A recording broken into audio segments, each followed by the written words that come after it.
Hello everyone, कैसे हैं आप सब। एक बार पुनः सी कोचिंग क्लासेस पर स्वागत है। उम्मीद करता हूं आप सब अच्छे होंगे, मस्त होंगे, बेहतर होंगे, आपकी पढ़ाई बेहतर चल रही होगी। बच्चों, बोर्ड एग्जाम 2025 की तैयारी के लिए नया सेशन स्टार्ट हो चुका है। प्लेलिस्ट में आपको क्रम से वीडियोज भी मिल जाएगा। जो बच्चे पहली बार चैनल पे आए हैं तो चैनल को सब्सक्राइब कर लें। यदि आपको इसका नोट्स लेना है, हैंड रिटन नोट्स बच्चों, तो आपको कॉन्टैक्ट नंबर में हमेशा अपना पर्सनल नंबर देता हूं 9685299149 9685299149। इस नंबर पर आप कांटेक्ट करके नोट्स ले सकते हैं। चलिए शुरू करते हैं बच्चों। वैद्युत द्विध्रुव।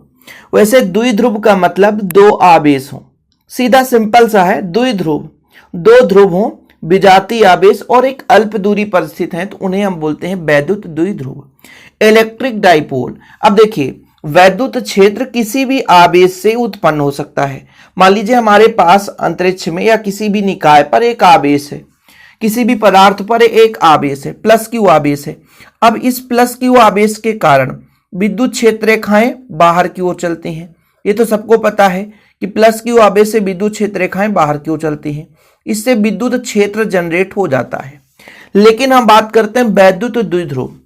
जब एक आवेश तो है ही है, इसी के मतलब नजदीक अल्प दूरी पर, जैसे प्लस क्यू आवेश है, इसी के नजदीक अल्प दूरी पर एक और विजातीय आवेश उपस्थित हो जाए, विजातीय आवेश जैसे माइनस क्यू आवेश, तो अब ये प्लस क्यू और माइनस क्यू दोनों का सम्मिलित रूप कहला जाता है वैद्युत द्विध्रुव। यानी जब अल्प दूरी पर, बहुत ही अत्यंत पास पास स्थित हो, अल्प दूरी पर दो समान परिमाण के विजातीय आवेश स्थित हो, तो इस निकाय को हम बोल देते हैं क्या, वैद्युत द्विध्रुव, जिसकी लंबाई को हम द्विध्रुव लंबाई कहते हैं और हम 2a मान के चलते हैं। अब कहोगे सर केवल a बस मान लेते तो भी काम हो जाता ना, 2a ही क्यों माना आपने। 2a मानने का रीजन ये है कि जब आगे कैलकुलेशन किया जाता है तो इसके आधार पर आसान होता है, इसलिए हमेशा 2a ही मानकर चलते हैं। चीजें क्लियर है बच्चों। वैद्युत द्विध्रुव किसे बोलेंगे, मतलब दो आवेश हैं, अलग अलग हैं, विजातीय हैं और अल्प दूरी पर हैं, समान परिमाण के हैं, तो उस निकाय को हम वैद्युत द्विध्रुव बोलते हैं। क्या बोलते हैं, वैद्युत द्विध्रुव। यानी दो विजातीय आवेश, यानी समान परिमाण के दो विजातीय आवेश जब अल्प दूरी पर स्थित होते हैं तो वह निकाय जो है आपका वैद्युत द्विध्रुव कहलाता है। जैसे मान लीजिए प्लस क्यू और माइनस क्यू अल्प दूरी पर स्थित हैं, तो ये आपका वैद्युत द्विध्रुव हो गया। और दोनों आवेशों के बीच की दूरी को या दोनों आवेशों को मिलाने वाली जो आपकी एक प्रकार से लंबाई है वो द्विध्रुव अक्ष कहलाता है और बीच की दूरी द्विध्रुव लंबाई कहलाती है। चीजें क्लियर है, कोई दिक्कत नहीं। आपको वैसे भी आसानी से 1 मिनट में याद हो गया होगा कि मान लीजिए दो विजातीय आवेश, यानी समान परिमाण के विजातीय आवेश। समान परिमाण का मतलब यदि -10 यहां पर कूलाम है, यहां पर +10 है तो यहां पर -10 कूलाम होगा। समान का मतलब यदि यहां पर आवेश का मान जितना होगा उतना ही ऋणात्मक में भी आवेश का मान होगा, ये है। तो जब दो समान परिमाण के विजातीय आवेश अल्प दूरी पर स्थित होते हैं तो उस निकाय को हम वैद्युत द्विध्रुव कहते हैं, इलेक्ट्रिक डाइपोल कहते हैं। और दोनों आवेशों के बीच की दूरी यानी प्लस क्यू माइनस क्यू के बीच की दूरी को हम द्विध्रुव लंबाई बोलते हैं बच्चों। और इनको जो मिलाने वाली रेखा है उसे द्विध्रुव अक्ष कहते हैं। क्या बोलते हैं, द्विध्रुव अक्ष कहते हैं। कोई दिक्कत तो नहीं है। अब ये जो द्विध्रुव हो गया प्लस क्यू और माइनस क्यू, इसके कारण भी एक विद्युत क्षेत्र जनरेट होता है। उस क्षेत्र को हम द्विध्रुव क्षेत्र के नाम से जानते हैं। क्या बोलेंगे बच्चों, द्विध्रुव क्षेत्र। जैसे आप लोगों ने विद्युत क्षेत्र की कल्पना स्टार्टिंग में पढ़ लिया था, वही बच्चा क्रम से जो वीडियोस देखता है वो इस लेक्चर को समझ सकता है या हमारे लेक्चर को समझ सकता है।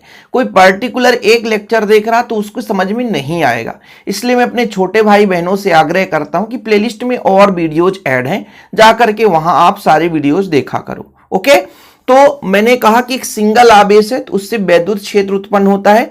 यदि दो विजातीय आवेश या दो सजातीय आवेश है उससे भी वैद्युत क्षेत्र उत्पन्न होगा। तो यहां दो समान परिमाण के विजातीय आवेश हैं, इस कारण से इसका जो विद्युत क्षेत्र होगा उसे हम द्विध्रुव क्षेत्र डाइपोल फील्ड कहेंगे। ठीक है, कोई दिक्कत तो नहीं बच्चों, यहां तक क्लियर है। इसकी भी परिभाषा आप लोग लिख लेना। दोनों आवेशों के बीच की दूरी को द्विध्रुव लंबाई और दोनों आवेशों के मिलाने वाली रेखा को हम द्विध्रुव अक्ष कहते हैं। थोड़ा सा एग्जाम्पल यहां पर आप देख सकते हो, जैसे N2H2O2, ये ऐसे अणु हैं जिनमें धन आवेश और ऋणावेश संपाती होते हैं, मतलब एक के ऊपर एक रहते हैं।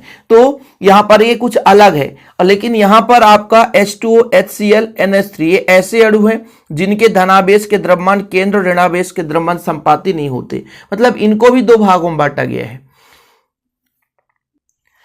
किस किस भाग में बांटा गया बच्चों? एक ध्रुवीय अणु, एक अध्रुवीय अणु। ध्रुवीय अणु का मतलब क्या होगा? ध्रुवीय अणु क्या कहलाएगा? जिसमें प्लस और माइनस थोड़ी कुछ दूरी पर स्थित है। जैसे HCl ही है, जब टूटता है तो H पॉजिटिव और Cl निगेटिव बनाता है। लेकिन जब N2 की बात करें बच्चों, तो इसका तो आपका एकदम संपाती होगा, केंद्र एक ही रहेगा, तो इसलिए ये आपका अध्रुवीय अणु कहला जाता है। इसमें भी आपका द्विध्रुव, ऐसा नहीं है, लेकिन ये अध्रुवीय अणु है, ठीक है। जिसके धनावेश और ऋणावेश संपाती होंगे वो आपके अध्रुवीय, जैसे H2O2 N2 प्लस माइनस का केंद्र एक ही है, तो फिर आपका अध्रुवीय अणु हो गया। लेकिन वहीं पे HCl, NH3, H2O, NaCl ऐसे कई सारे जिसके धनावेश ऋणावेश संपाती नहीं है, वो अणु वैद्युत द्विध्रुव होते हैं, लेकिन ये आपके अध्रुवीय अणु कहलाते हैं। तो ये चीज क्लियर रहना चाहिए कि N2H2O2 ये आपके अध्रुवीय अणु है, ये आपके अध्रुवीय अणु हैं, ठीक है। लेकिन जब मान लीजिए किसी विद्युत क्षेत्र के संपर्क में आते हैं, इसमें वैद्युत द्विध्रुव अणु बन जाता है। ऐसा नहीं होता है कि बिल्कुल इसमें वैद्युत द्विध्रुव नहीं पाया जाए। कुछ बच्चे कहेंगे सर ये अध्रुवीय है तो ध्रुवित कैसे होगा? जैसे किसी वैद्युत क्षेत्र में रखा गया तो दोनों आवेश के द्रव्यमान एक दूसरे से थोड़ा सा विस्थापित हो जाते हैं। जैसे N2 है, 2 N से मिलकर बना है, थोड़ा सा एक दूसरे से दूर हुए तो ध्रुवित हो जाते हैं। तो ये इसके एग्जाम्पल्स हैं। अब बात करते हैं बच्चों वैद्युत द्विध्रुव आघूर्ण की। बिल्कुल सिंपल है, इसी से रिलेटेड है, बहुत कठिन नहीं। यदि इतना आपने समझ गया कि भाई साहब दो आवेशों का एक निकाय है ना, समान परिमाण के विजातीय आवेश हैं, इनका निकाय वैद्युत द्विध्रुव कहलाता है। द्विध्रुव आघूर्ण है क्या? दोनों आवेशों के बीच की दूरी और एक आवेश का गुणनफल आपका वैद्युत द्विध्रुव आघूर्ण कहलाता है। ज्यादा कुछ है ही नहीं, इसमें ज्यादा कुछ है ही नहीं है। जिसको स्क्रीनशॉट लेना तो ले लिया करें, बाकी नोट्स लेने का प्रोसेस आपको बता ही दिया गया है।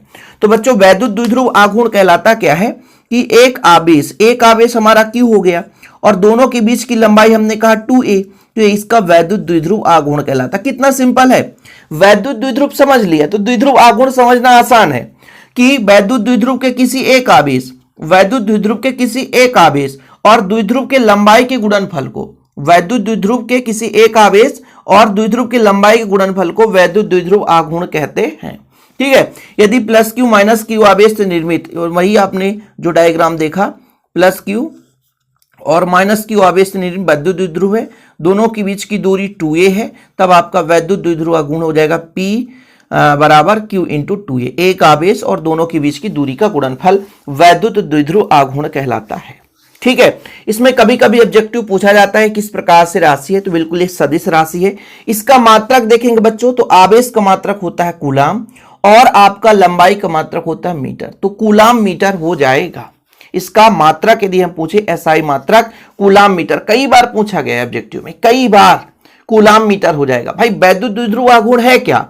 दोनों आवेश में से एक आवेश ले लो और दोनों आवेशों के बीच की दूरी का गुणनफल है ना, यानी एक आवेश और आपका द्विध्रुव लंबाई का जो गुणनफल होगा वही वैद्युत द्विध्रुव आघूर्ण हो गया। तो आवेश का मात्रक क्या हो गया बच्चों? कूलाम। आवेश का मात्रक क्या हो गया? कूलाम, और उस लंबाई का मात्रक मीटर, तो आपका SI मात्रक तो कूलाम मीटर ही होगा। सिंपल है। अब इसका विमेय सूत्र मैं आपको निकाल कर थोड़ा सा बताता हूं। देखिए, क्योंकि आपने कहा P बराबर हो गया सर 2QA, यही तो निकला, 2QA करो या Q इंटू 2A वही चीज है। यदि इसके मात्रक की बात की जाए तो मात्रक है इसका कूलाम मीटर, ठीक है।